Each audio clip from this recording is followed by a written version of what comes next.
So if you clicked on this video, it means you've probably been waiting on this here for a very long time.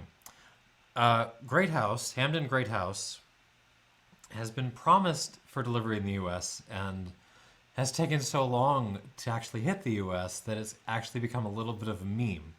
So I imagine what you're wondering, looking at me on the internet, talking to you about this, is it really as good as it should be? Like, just how good is this? Is the most awesome awesomeness ever? Well, let me just give you a quick preview of, in case you don't want to keep on watching this. Yes and no. The problem is this thing. This is the standard Hampden Overproof, which I reviewed last year and absolutely adored. And the problem is I don't think this, the Great House, is actually better than this. But there is something very special and very important about this, which I think is well worth your consideration. And we're gonna get to that. So what I'm gonna do for this video is, so I have my tasting notes for this right here, but I'm also gonna compare it to this old sucker right here. So this is, let me give you the full-blown title of this thing. Hampden, Old Single Jamaican Rum, Great House Distillery Edition 2020. There was also a 2019, which, so far as I know, never hit the US. 59% alcohol. They are claiming that this is on sale only at their gift shop and in limited quantities for designated markets. So it's a limited release rum by the Hampden folks. So I imagine the people who jump to rum from bourbon are just terrified right now. Please don't worry too much, but that's another conversation. And we're just going to throw a little bit of a standard overproof in a glass too for comparison. Okay, so I don't know very much about this because they don't say very much about this. So no age statement on this. The previous one I think had a little bit more information on that, but not this one. No age statement. But they do mention the marks involved. So you're getting 80% OWH, which is the lowest of ester mark that Hampden makes, and you're all getting 20% of the diamond H mark, which is, I believe, the second highest underneath the DOK. So so basically you're getting a blend of a lot of fairly low ester rum with a good heavy dollop of fairly high to very high ester rum. So that's kind of the deal here. Let me drink some water to cleanse my palate before I start this. All right. Oh God, I can smell it from here. All right, what do we got? This is also more expensive than this. That is a relevant piece of information. This is, at least in the Chicago market, this is about a hundo. This is still about 70. So the first thing I would say on the nose of the Great House, this is the most rummy Hampden I have ever nosed. I know that sounds a little bit vague because, of course, Hampden is rum, but this smells like the most sort of traditionally rum profile driven Hampden out there yet. Haven't had them all, but this is the one I would say like Foursquare fans. I could see them being attracted to this. It's not that big of a learning curve to go from, one of the Foursquare vintages or nobiliary to something like this. The impression I'm getting is actually sort of both young and old at once. They're not telling, again, no information on the ages, but what I'm getting is a huge oaky hit, but then a very sort of freshness at the same time. So I would think the construction of this is a lot of very, very old stock that has seen a lot of wood on it, being combined with a good bit of younger stock that is much more fresh. So I wouldn't be surprised if the Diamond H was far younger than the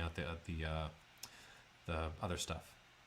So that's kind of that kind of it's kind of reminding me a little bit of the Hamilton 114 or even Cadenhead Classic in the way that that sort of mixture of old and fresh is kind of going on. In terms of actual notes, so I'm getting the traditional Hampden Cherry Cola. That's kind of the giveaway from Hampden for me. But then it's also, but that's very much kind of buried in tandem with, a kind of dessert tray kind of thing. There's like some pound cake, some banana bread, but then some funky rummy notes, some olives, brine, just fresh tar, some old tires, very like old rubber. A little sweet tea, a little southern sweet tea, and flake tobacco, Virginia flake tobacco. That really like full Virginia flake. That really reminds me of Foursquare because I get a lot of flake tobacco in Foursquare. Um, it's complex, but there's lots of things going on. But it's also just very integrated, very balanced. Has a very rummy. Kind of a rock candy thing. Some field flowers in there. Um, and then the sort of the just more overtly oaky notes. The vanilla, the toasted coconut. Kind of a black cherry note, like black cherry jam, and just kind of a general woodiness, like like you hacked up a century old armchair or something. Some stone, some rocks, but like no, almost like rock smoke. Like you set some rocks on fire, and there's like whatever. I'm doing the best I can with notes. But then there's a little bit of a coffee cafe kind of note, not a latte, maybe more like a flat white, a little stronger than a latte. Okay, it's really nice. It's a very approachable nose, which is what I want to emphasize. This is not going to scare folks away. When I moved to the Hampden Overproof, which I adored again, this is a little more edgy. It's a little more scary. There's not as traditionally rummy, not as full. Much more on citrus notes, citric notes. Very floral, much more floral. Tarry, edgy, nervous. There's as much more complexity going on here, but it's not as deliberately sort of balanced and polished and nice as it is in the Great House. God, I love that nose though. Okay, moving on. I could nose the Overproof all day. There's just so much going on. Great House, more balanced, maybe a hair more simple. Just a hair though. On the palate,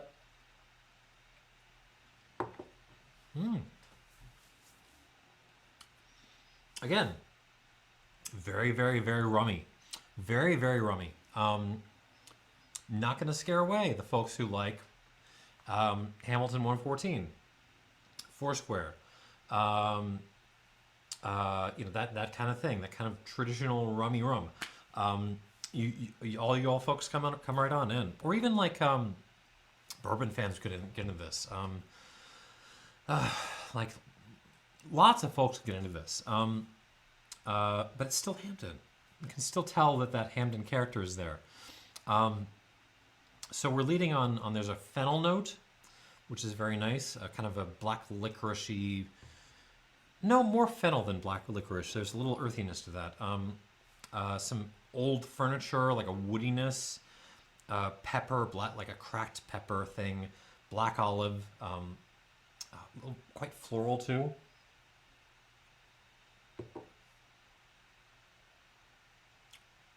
Oh, the tar, the rubber from the nose are also still there. The brine too. Banana peel, cherry again, cherry cola. Um, really more on the cola side, like almost more like those little, those little bottle-shaped candies that were kind of cola flavored. That's it's more of that than actual cola. Um, and those aromatics, it's floral, but it's also kind of uh, like cigar smoky, like very aromatic cigar, like a Dominican uh, um, cigar with a lighter style of wrapper, that kind of thing. Darjeeling tea, um, and a good dose of like just vanilla. Okay, so there's like vanilla Coke in there along with the cherry Coke. Um, mhm. Not only that though, there's a spritz of lime in this, some soy sauce, which I'm enjoying very much. A little savory action. Like kind of a what is that? Something like a raw sweet potato. Like you just pulled sweet potato out of the ground and just took a bite out of it right away. Um, but as exotic as some of these flavors are, they are married together in a way that just screams, "Hello, I am a rum and I am your friend." You can make pirate jokes about me. You can make where where's all the rum jokes about me? We reference all those stupid references that we've all heard a zillion times and are sick of hearing at this point. You can make those about this, not about this guy. This guy is much more serious. Mm.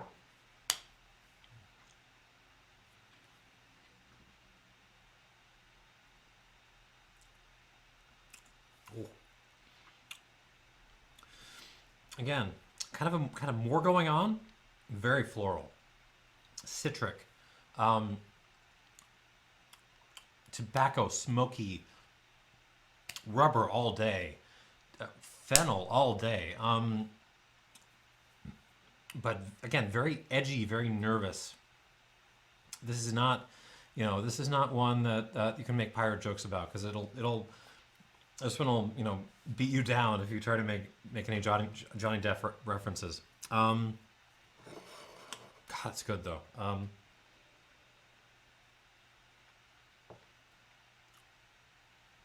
Okay, here's another difference. This is kind of losing me at proof.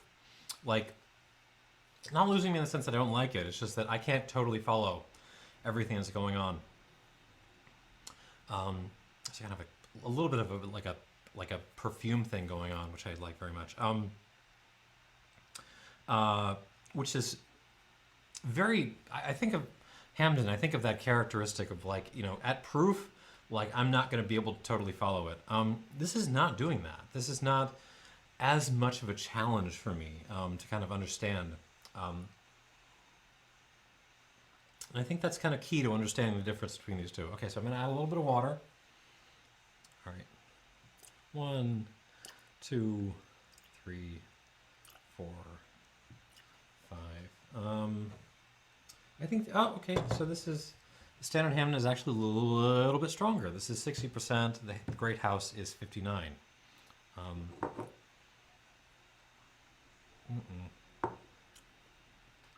That's about right.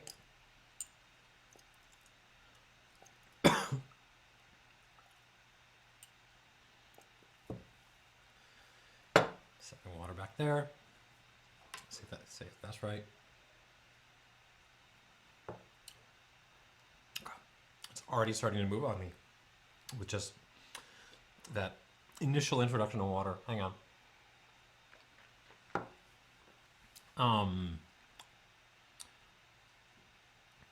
Okay, so I think where I'm going to be going with this, I'll deliver like some final judgments after I try them with water. Is think like well, let me tell you my history with TV on the radio, which was a band that was popular about 10 years ago, and I think they kind of fell off the map a little bit. But so I was there on like one of TV on the radio's early tours. They hit Greensboro in like 2003 and play like a record shop I like to go to, and it was great.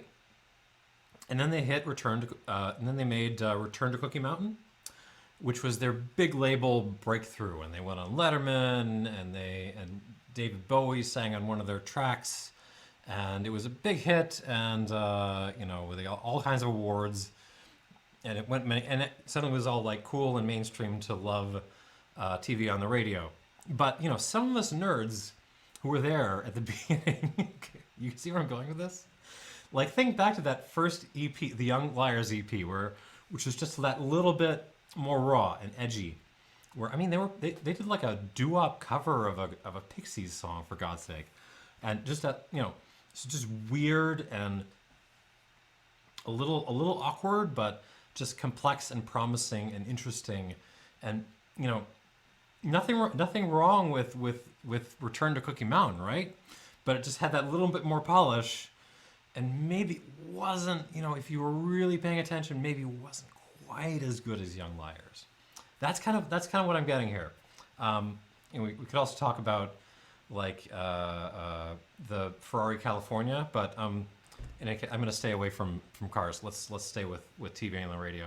This is kind of the Return to Cookie Mountain, right? This is kind of Young Liars. This is the one which isn't actually any worse, but you can actually like hand it to normal people, and they will probably enjoy it, and become huge fans.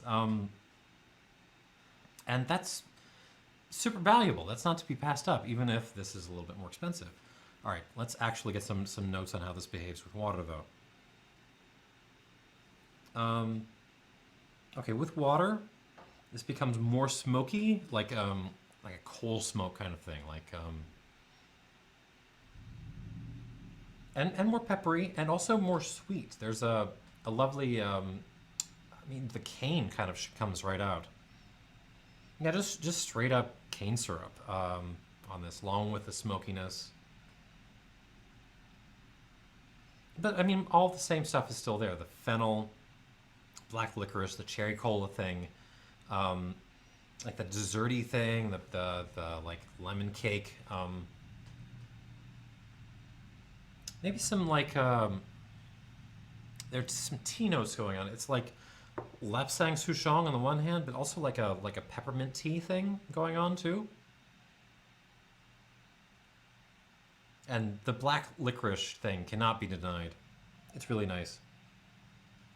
And it's very rummy. This is easily identifiable as a rum rather than just being like a weird mutant pot still funky thing. On the palate,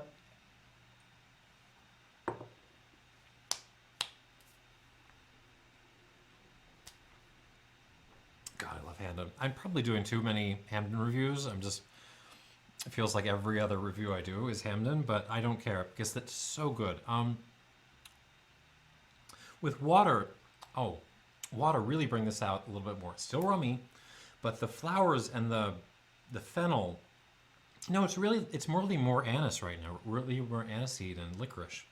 That all goes nuts. So you're talking about like a party, and and absinthe is invited, and a bunch of flowers are invited, and there's some cake invited, and they're all just partying down all night long. Very peppery.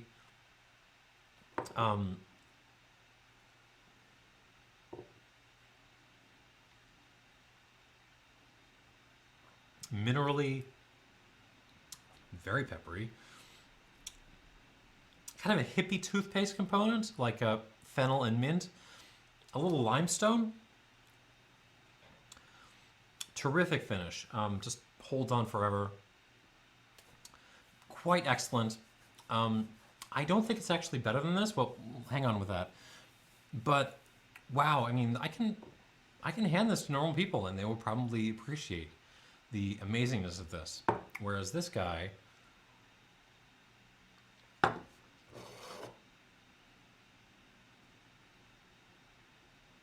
still getting the coal smoke thing, but there's not a lot of sweetness to balance it off. It's much more driven by like flowers some of the flowers are on fire. The anise is much more serious and angry. Um, those citrus notes are still there. They're much more prominent. Um, and on the palate,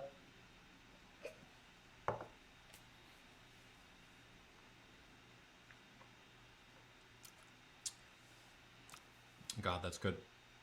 There is like a bitter snap on the back end, which I could see turning a lot of people off. I enjoy it. I enjoy that sort of like, getting swapped in the face with a giant piece of black licorice. But some people are not going to be into that. I am. I'm happy with this. Um, Edgier, more difficult than this guy. Again, in terms of score, hang on, let me try this one more time.